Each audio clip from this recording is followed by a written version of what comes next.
Good morning, everyone. Good morning. Good morning. Hello. Morning. Good morning. It's 10:30 now, so I will start the seminar. Welcome to Ocean's 164th International Seminar. Today, the paper that we will discuss is Drivers of Environmental Debris in Metropolitan Areas, a Continental Scale Assessment. I will be the presenter today. So I'll begin with the abstract. Understanding the factors driving waste movement from land to sea is crucial for reducing leakage to the environment and its subsequent impact.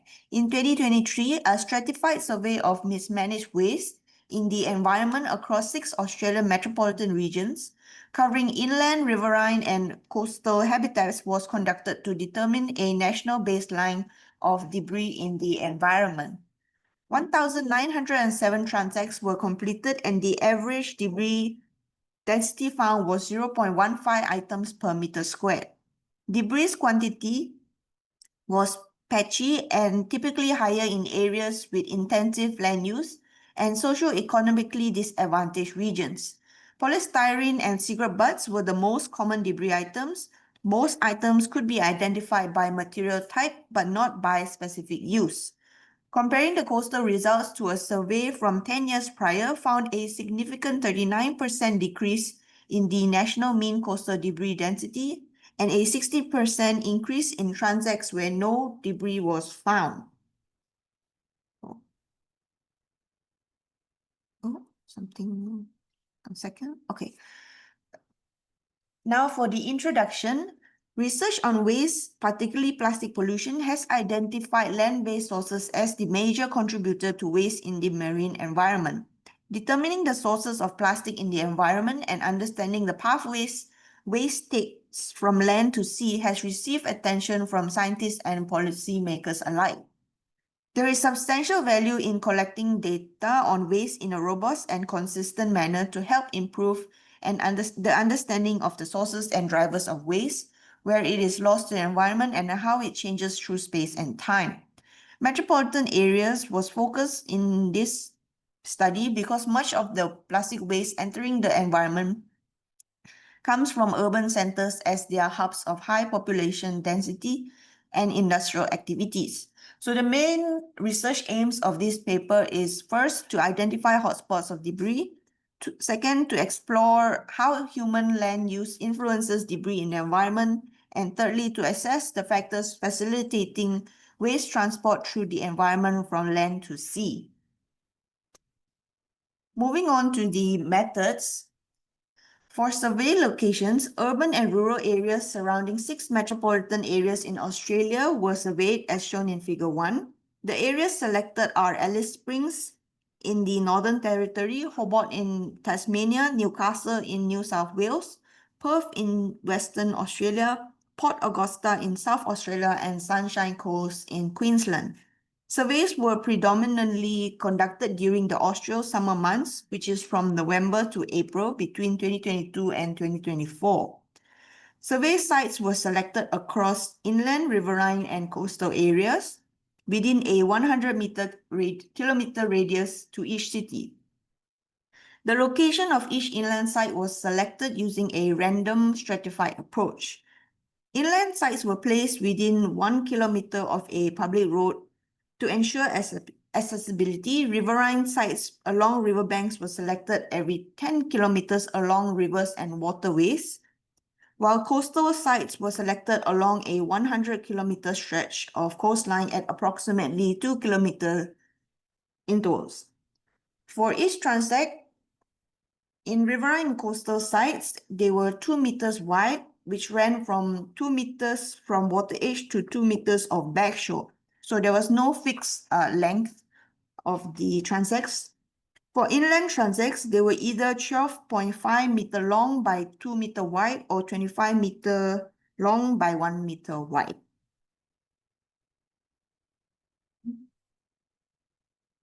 For debris survey method, they followed the CSIRO Global Plastic Pollution Baseline Project methodology, whereby relevant metadata on the site and each transect was recorded as shown in Table S1. Information included as site aspects, accessibility, weather, transect location, habitat, and gradient were recorded.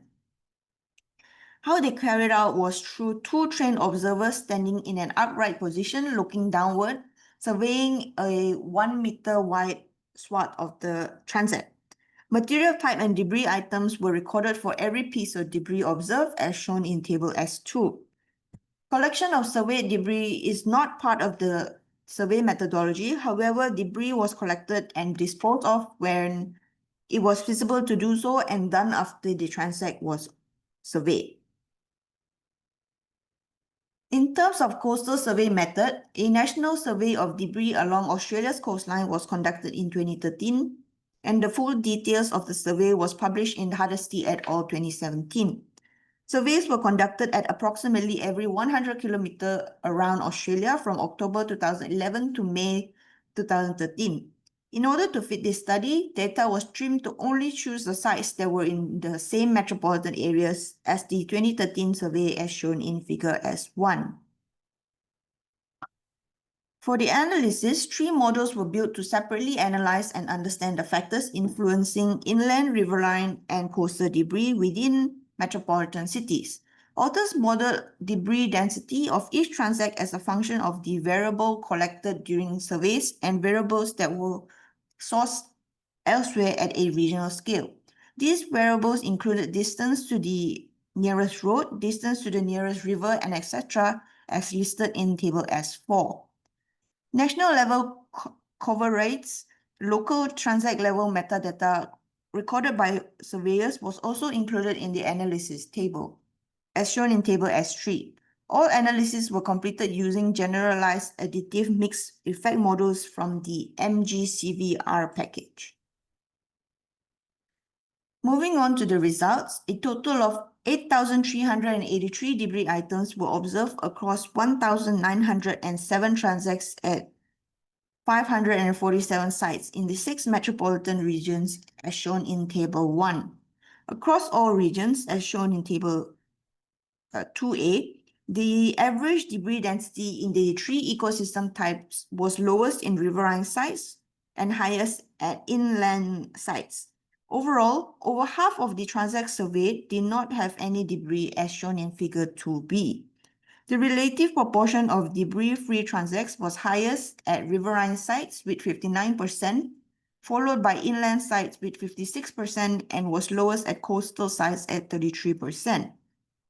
There was no consistent pattern in the relative density of debris between regions as shown in Figure S2. Across all metropolitan regions, surveys in the residential areas, commercial or municipal areas, and roadways had the highest average debris densities, whereas surveys in agriculture, industrial, and natural parkland areas had the lowest average debris densities. Spatial patterns in debris revealed hotspots of high debris density in each metropolitan center as shown in Figure 3. Overall, hotspots tended to coincide with regions of higher human use. For example, in Newcastle, debris density increased closer to the city of Newcastle and closer to the capital city of Sydney, which is located south of Newcastle. Likewise, debris hotspot was found for the metropolitan area of Sunshine Coast and at sites closer to the capital city of Brisbane to the south.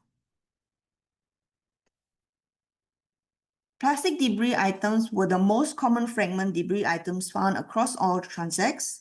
Other hard plastic fragments was found in 28% of transects, while cigarette butts was found in 11% of transects. The top 5 debris items by occurrence and by total number were similar, with exceptions of polystyrene and brick or cement fragments. They were not commonly encountered but had high densities at some transects. The occurrence of debris items varied among cities, and the detailed information of all top 5 items based on numbers are shown in Figure S4 and S5.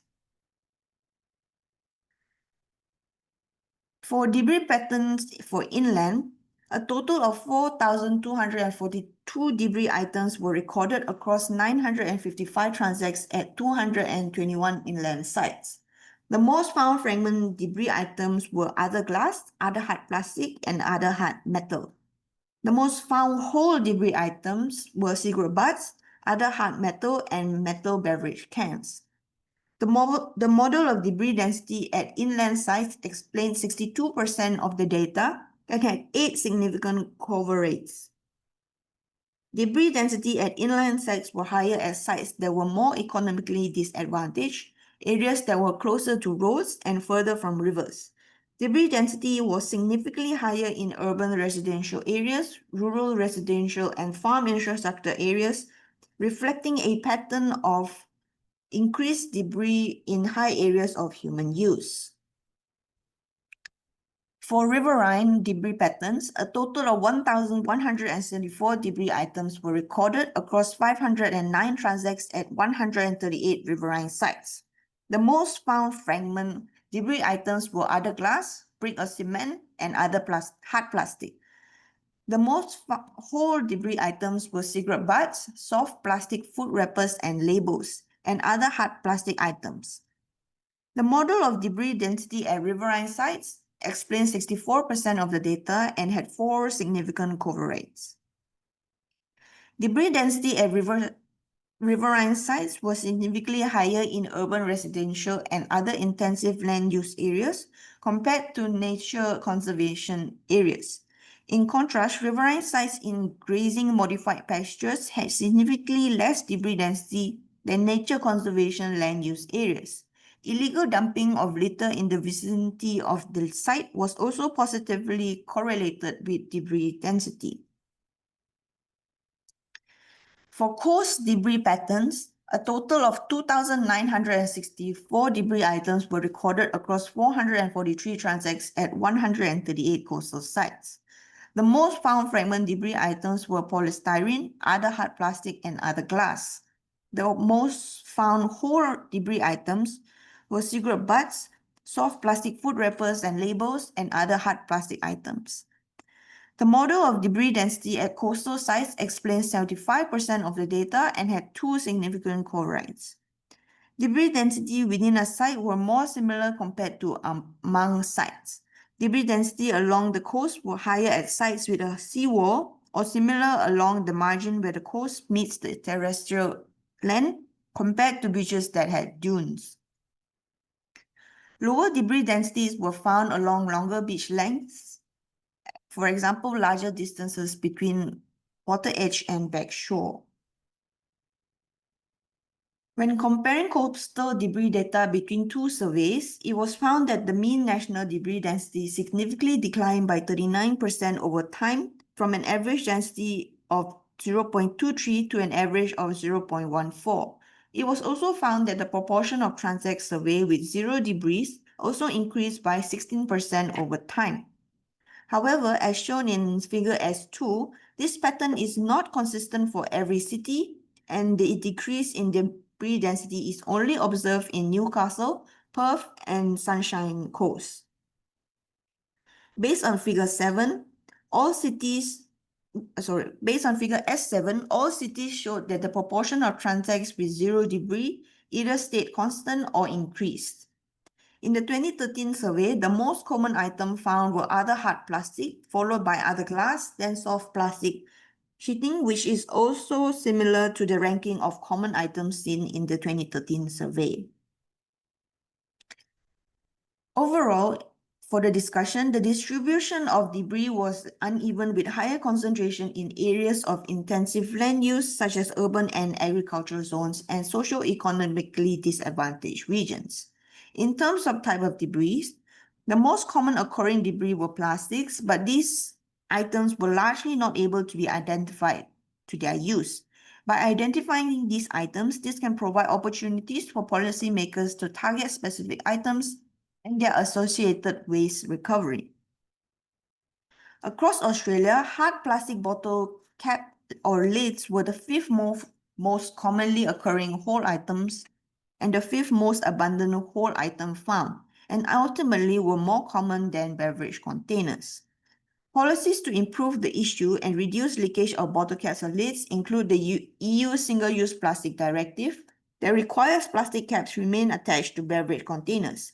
However, previous research in Australia found that the jurisdictions with container deposit legislation tend to have proportionally more littered lids than beverage containers, likely because the legislation only targets containers themselves. By ensuring lids are attached to containers to receive the financial incentive, this would likely help reduce such litter in the environment. The high abundance of polystyrene fragments recorded was driven by a single site where 58% of all polystyrene was observed. In terms of cigarette butts, although the cigarette butt total abundance was lower than the most abundant fragment items, the ubiquity of finding cigarette butts across all surveyed environments indicates that this item is problematic for metropolitan regions of Australia. Single-use plastics and food wrapper labels were among the most frequently encountered debris items, both for whole items and fragment items. Single-use plastic and food wrapper label packaging is rarely ever recycled as multiple layered laminates are difficult to recycle due to dyes, glues, and low material value. Changing the design of or reducing use of food wrappers labels would help improve the transition to a circular economy. In terms of drivers of land debris, higher debris loads were observed at sites in residential and commercial areas and along roadways. Inland sites in more economically and socially disadvantaged neighborhoods exhibit higher debris density, a pattern which is also noted in various studies across Australia and globally. Factors influencing debris accumulation and visibility were also key contributors to inland debris density. In terms of drivers of riverine debris dynamics were largely influenced by local-scale riverbank morphology. Illegal dumping appears to be a considerable source of riverine debris, and land use patterns reflect increased human use significantly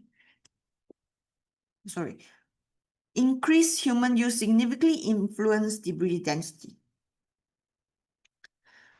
For drivers of coastal debris, debris dynamics were not well described by the variables included in the model. However, as suggested by previous studies, debris density measurements are an artifact of beach width, influencing the stranding and resuspension of debris regardless of its origin.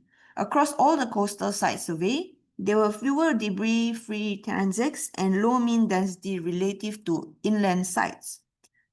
The authors hypothesized that the lack of retention could be due to local cleanup activities in metropolitan areas that remove litter so that environmental dynamics influencing debris accumulation could not be determined. As a conclusion of this study, despite the limited ability to understand the drivers of coastal debris in this study, authors were able to determine that there has been a significant 39% decrease in coastal debris in the metropolitan area over a 10-year period. The findings from this national survey highlight the pervasive issue of plastic debris and highlights opportunities for targeted policy intervention for specific debris items, particularly plastics that are more commonly lost to the environment. That's all for my presentation today. If you have any questions or comments, please feel free to share them now. Thank you.